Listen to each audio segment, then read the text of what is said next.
حضرت عمر نے فرمایا کہ تم اس کے ہاتھ سے گھن کر رہے ہو، حالانکہ اس کا جو ہاتھ کٹا ہے اللہ کے راستے میں، اس کا یہ کٹا ہوا ہاتھ جو ہاتھ کٹ کے الگ ہوا ہے وہ جنت میں داخل ہو چکا ہے. جس کا ہاتھ اللہ جنت میں داخل کر چکے ہوں اس کا باقی جسم جنت میں نہیں جائے گا؟ کہ اللہ نے تو اس کے لیے جنت کو واجب کیا ہوا اور تم اس کے کٹے ہوئے ہاتھ کی وجہ سے اس کے ساتھ کھانے میں شریک نہیں ہو رہے. جی ہاں، یہ قرب ایک مومن کا، ایک مومن کے ساتھ ایسی محبت، ایک مومن کا اتنا قرب. ورنہ یہ بات میری یاد رکھنا سب کہ ایک مومن کو حقیر سمجھنا، ایک مومن کو حقیر سمجھنا، ایک مومن کو صرف حقیر سمجھنا اسلام سے مرتد ہونے کا سبب ہے. سنو میں کیا کہہ رہا، ایک مومن کو حقیر سمجھنا اسلام سے مرتد ہو جانے کا سبب بن جاتا ہے.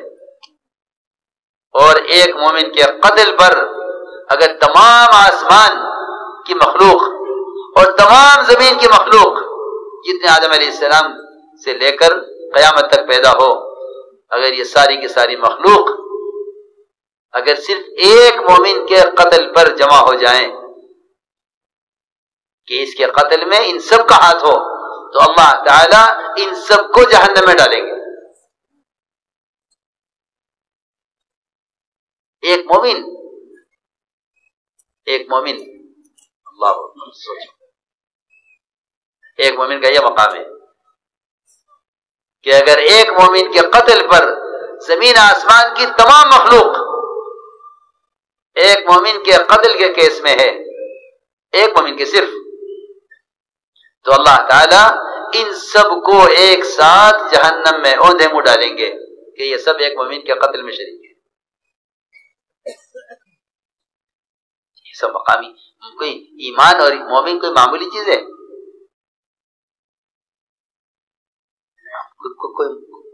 یہ کوئی معمولی چیز ہے؟ لیکن وہی بات ہے کہ نہ ایمان کی تحقیق ہے اور نہ مومن کی خبر ہے کہ ایمان کسے کہتے ہیں، مومن کسے کہتے ہیں. میں نے ایک بات عرض کی ہے کہ کسی مومن کو حقیر سمجھنا یہ اسلام تک سے محروم کر دیتا ہے. حضور اکرم صلی اللہ علیہ وسلم نے جو امت بنائی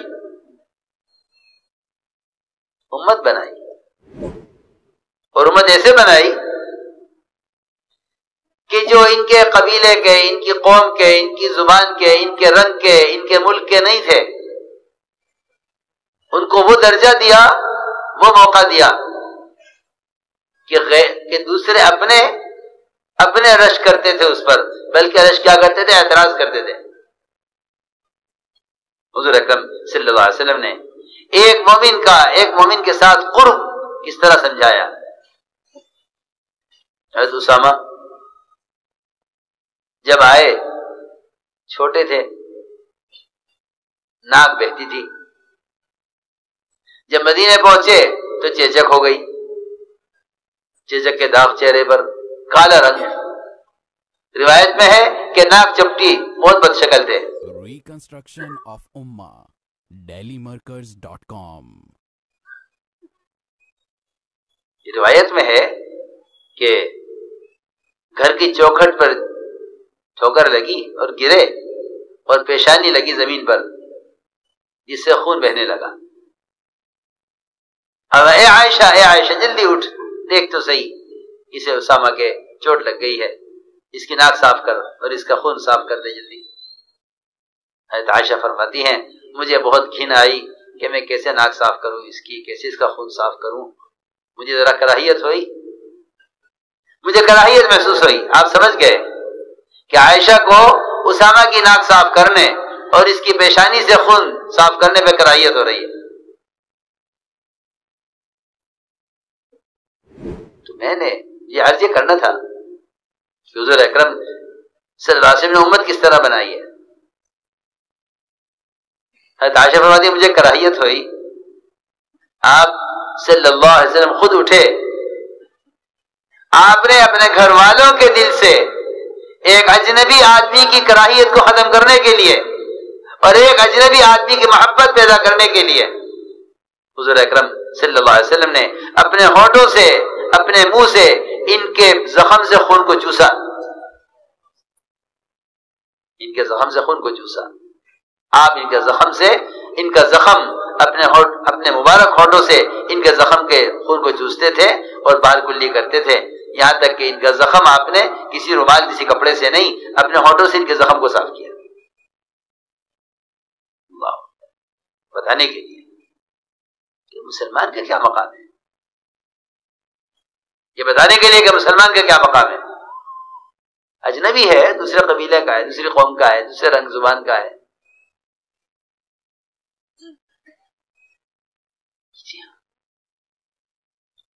پھر یہی اسامہ تھے، یہی اسامہ ہے کہ آپ نے ان کو جماعت کا ذمہ دار بھی بنا کر دکھلایا کہ دیکھو ہمارے یہاں باہر کے آدمی کی یہ حیثیت ہے. اور اس سے بڑھ کر میدان عرفات میں چلنے کا وقت ہو گیا، سارے کبار صحابہ آپ کے ساتھ، تاخیر ہوتی گئی نکلنے میں.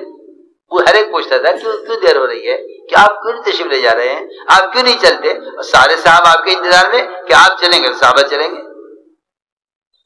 پوچھا گیا کیوں تاخیر ہو رہی ہے، تو بتایا گیا کہ حضور اکرم صلی اللہ علیہ وسلم وہ انتظار کر رہے ہیں حضرت اسامہ کا، وہ کسی حاجت سے گئے ہوئے تھے. جب آئے حضرت اسامہ، فرمایا ہاں اسامہ آ گئے ہیں، اب چلو. سوچو تو صحیح. جی ہاں، امت کے ایک ایک فرد کی خبر اور امت کے ایک ایک فرد کو لے کر چلنا. جی ہاں، سنو غور سے، انتظار آپ نے کیا ہے اسامہ کا. جب ہی آئے تو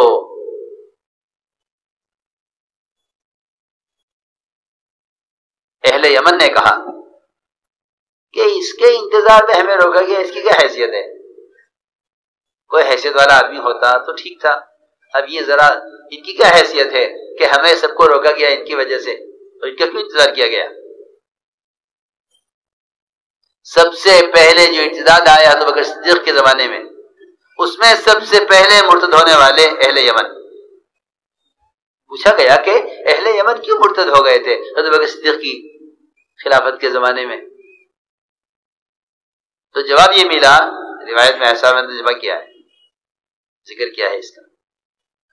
تو جواب یہ ملا کہ صرف اہل یمن کے اسلام سے مرتد ہونے اور اسلام سے پھرنے کا جو سبب بنا ہے وہ صرف حضرت اسامہ کے انتظار کو حقیر سمجھنا تھا.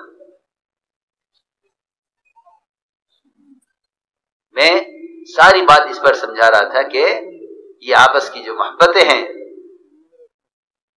جس سے انسان بن کر جیے دنیا میں،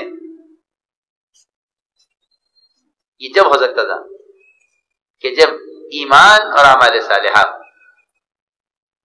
ساری بات سمجھانے عرض کی کہ حضور اکرم صلی اللہ علیہ وسلم نے اپنے صحابہ کا یقین سے ہٹایا تھا کہ نہیں، کائنات کی شکلوں کا، تغیرات کا کائنات سے کوئی تعلق نہیں. اس پر صحابی نے عرض کیا تھا کہ ہاں ایک اونٹ کو خارج ہوئی تھی، سب کو ہو گئی. فرمایا نہیں، ہر چیز اللہ کی طرف سے براہ راست آتی ہے ہر ایک کے لیے. نظام کائنات کا کائنات سے کوئی تعلق نہیں ہے. سائنس یہ پڑھاتا ہے کہ نظام کائنات سے چل رہا ہے. اس لیے آپ دیکھیں گے ان کالجوں میں پڑھایا جاتا ہے کہ زلزلے کیوں آتے ہیں، حالانکہ زلزلے کا تعلق وہ زمین کی شکل سے نہیں ہے، زلزلے کا تعلق مسلمان کے زنا کے عمل سے ہے.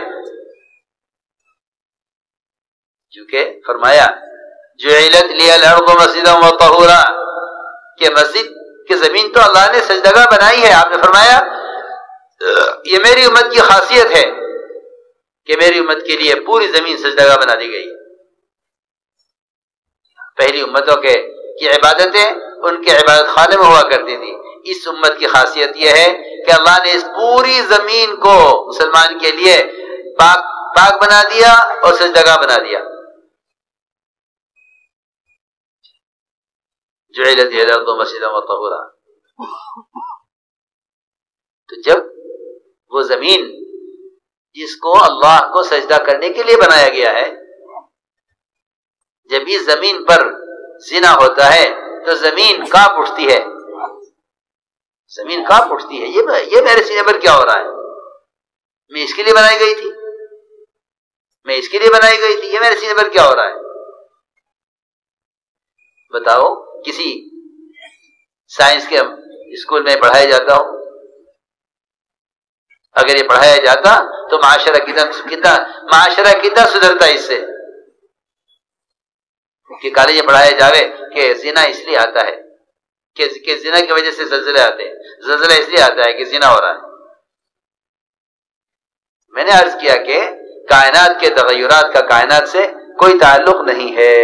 کائنات کے تغیرات کا تعلق براہ راست خالق کائنات سے ہے، اور اس کا کوئی حکم، اس کا کوئی فیصلہ بندے کے لیے شر کا نہیں ہوتا. وہ خیر کے فیصلے کرتا ہے بندے کے لیے، بشرطے کہ بندہ اس کو خیر کے، اس کو نیک اعمال پیش کرے. اس لیے میرے دوستو عزیزو، سب سے پہلے انبیاء علیہ السلام نے آ کر کلمہ لا الہ الا اللہ اس کا مفہوم سکھلایا ہے. بارش حدیبیہ کی رات میں فرمایا آپ نے کہ تم میں سے بعض کافر ہوں گے، بعض ایمان والے رہیں گے. صحابہ گھبرا گئے، کیسے ہم کافر ہو جائیں گے؟ فرمایا جو یہ کہے گا کہ بارش فلاں ستارے کی وجہ سے ہوئی ہے، وہ اللہ کا انکار کرنے والا اور ستاروں پر ایمان رکھنے والا ہے. یعنی بارش اللہ کے حکم سے ہوئی ہے، وہ اللہ پر ایمان رکھنے والا اور ستاروں کا انکار کرنے والا ہے. لوگ بیچارے ماہر موسمیات کی خبر پر یقین کر لیتے ہیں، حالانکہ جس طرح اللہ کے غیر کو نہیں معلوم، اللہ کے غیر کو نہیں معلوم، نبی کو بھی نہیں معلوم کہ قیامت کب قائم ہوگی، اس طرح اللہ کے غیر کو نہیں معلوم کہ بارش کب اور کہاں برسے گی. ان اللہ عنده علم الساعة وينزل الغیث ويعلم ما في الارحام. یہ 5 چیزیں اللہ نے جمع کی ہیں کہ اس کا علم اللہ کے سوا کسی کو نہیں ہے. رحم میں کیا بن رہا ہے، رحم میں کیا بن رہا ہے، یہ اس کی عمر کیا ہے، شقی ہے یا بدبخت ہے، بدبخت ہے یا نیک بخت ہے، یہ سب کا سب اللہ کے علم میں ہے. کل کیا کمائے گا، کہاں مرے گا، کسی کو اس کا علم نہیں. میں عرض کر رہا ہوں کہ ماہر موسمیات کہتے ہیں کہ بارش ہوگی، مسلمان کہتا ہے ہاں بارش ہوگی. ماہر موسمیات کہتے ہیں بارش نہیں ہوگی. ہم حج میں گئے، حج سے چند دن پہلے اخبار میں خبر آ گئی کہ زبردست طوفان آئے گا اور بہت خطرہ ہے. بعض مقامی لوگوں نے حج ہی نہیں کیا،